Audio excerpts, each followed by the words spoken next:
Hi, Steve Christensen for PE 552, Unit 4's video question, talking about response to unethical, immoral, unjust physical education, sports situations. I would have to say that in terms of how I go about handling situations like this, or from my experience, first of all, I trust and rest in common sense in the situation, sort of evaluating the situation and then using common sense, thinking sort of cooler heads prevail in a situation.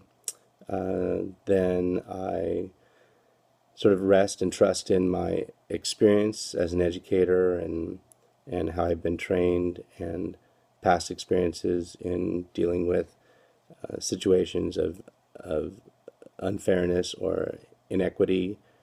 And then lastly, most importantly, I rest and trust in my faith and know that I've been put in a situation and given the opportunity to be there and be a witness and be a model, and rest and trust in that perspective to give me guidance through a situation. And in my experience, what I have to touch on is doing physical education with elementary school age kids, where I see a lot of inequity, is how kids view one another and one another's capabilities um, and abilities to do different games or different skills or participate, and trying to level the playing field so everybody has an opportunity for success. And one way I like to go about this sort of at the beginning of the year is to have all the kids line up, say on a field or on the playground, and give them the directions to quickly jog across the blacktop to a line, from one line to the other, and then have them then next skip across, and then maybe next have them hop across. And then what I do is I tell them, now I want them to get across to the other line and only do it in 2 steps. And it's pretty funny because kids will lay on the ground and they'll roll around and they'll be kind of goofy, but they can't do it. It's impossible. And what I explain to them is that there are things that happen to all of us that feel like they're impossible.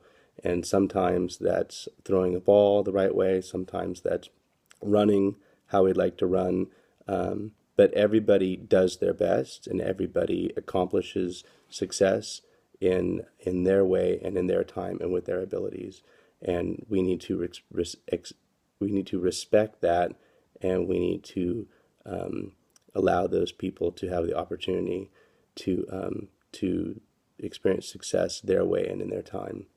Another thing I like to do in PE games, whenever we go out for PE, whether it's a game or whether it's an exercise activity, is at the end of it, we always give shout outs. And I always start it out and talk about how I like the way that somebody threw the ball to somebody else, or I like the way that somebody was accountable to following the instructions or the rules of the game, or I like the way that so and so showed respect to somebody else because they got the ball instead of them shooting it. They